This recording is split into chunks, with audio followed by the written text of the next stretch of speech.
What a terrific crowd this is. What a terrific crowd. This may even be larger than the crowd I had in Ellijay, Georgia. Don't laugh, we carried Ellijay. Listen, my friends, we may have taken the long way home, but we finally got here to Houston.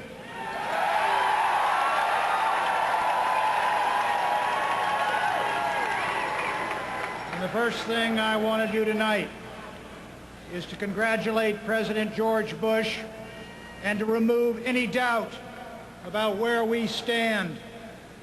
The primaries are over, the heart is strong again, and the Buchanan brigades are enlisted all the way to a great Republican comeback victory in November.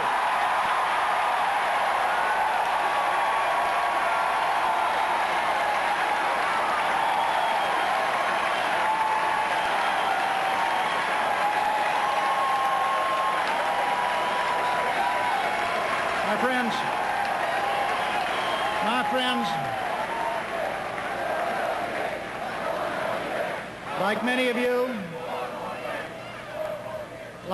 of you, last month I watched that giant masquerade ball up at Madison Square Garden, where 20,000 liberals and radicals came dressed up as moderates and centrists in the greatest single exhibition of cross-dressing in American political history.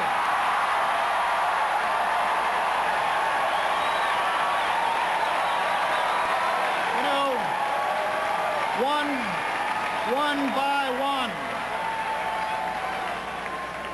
one by one, the prophets of doom appeared at the podium. The Reagan decade, they moaned, was a terrible time in America, and they said the only way to prevent worse times is to turn our country's fate and our country's future over to the party that gave us McGovern, Mondale, Carter, and Michael Dukakis. Where do they find these leaders? No way, my friends. The American people are not going to go back to the discredited liberalism of the 1960s and the failed liberalism of the 1970s, no matter how slick the package in 1992.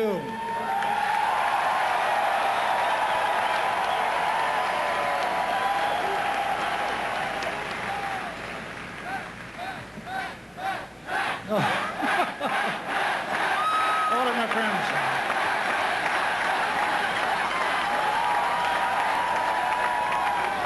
You know, the malcontents of Madison Square Garden notwithstanding, the 1980s were not terrible years in America.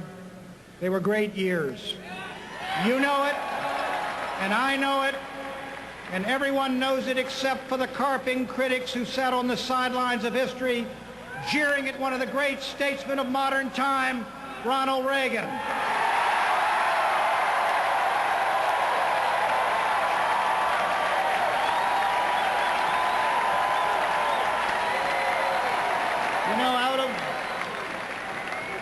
Remember that time? Out of Jimmy Carter's days of malaise, Ronald Reagan crafted the greatest peacetime economic recovery in history. 3 million new businesses and 20 million new jobs. Under the Reagan doctrine, one by one, it was the communist dominoes that began to fall. First, Grenada was liberated by U.S. airborne troops and the U.S. Marine Corps.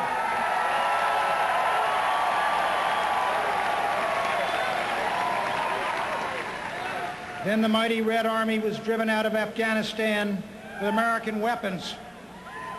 And then in Nicaragua, that squalid Marxist regime was forced to hold free elections by Ronald Reagan's Contra Army, and the communists were thrown out of power.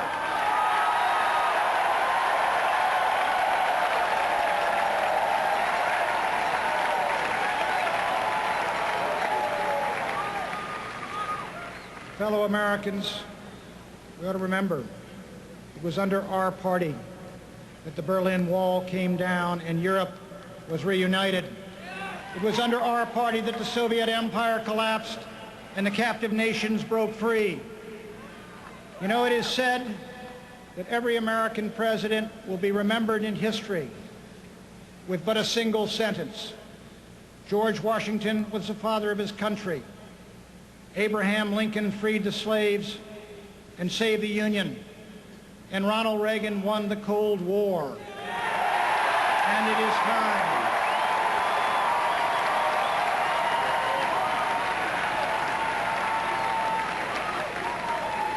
And it is just about time, that my old colleagues, the columnists and commentators looking down on us tonight from their sky boxes and anchor booths, gave Ronald Reagan the full credit he deserves for leading America to victory in the Cold War.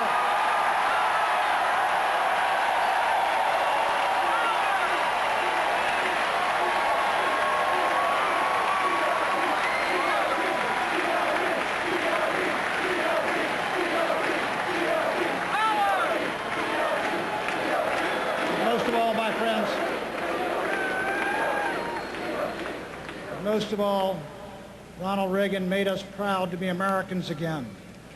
We never felt better about our country, and we never stood taller in the eyes of the world than when the Gipper was at the helm.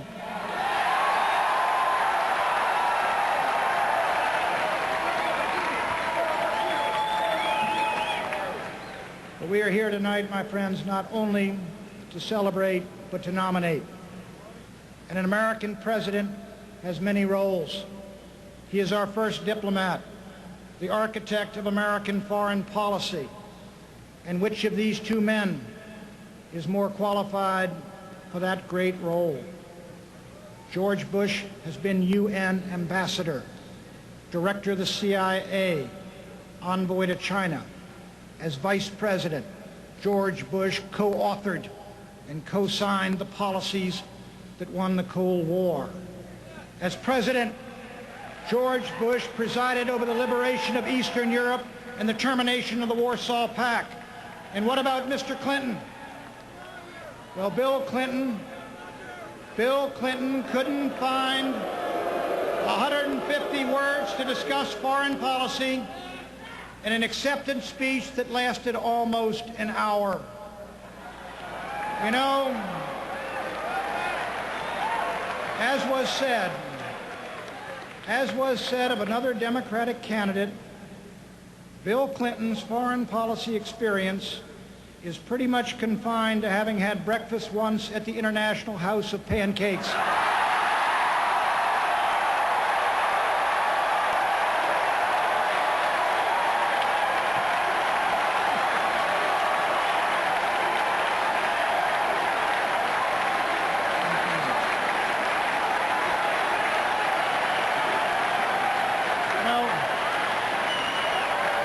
Let's recall what happened. Let us look at the record and recall what happened. Under President George Bush, more human beings escaped from the prison house of tyranny to freedom than in any other 4-year period in history.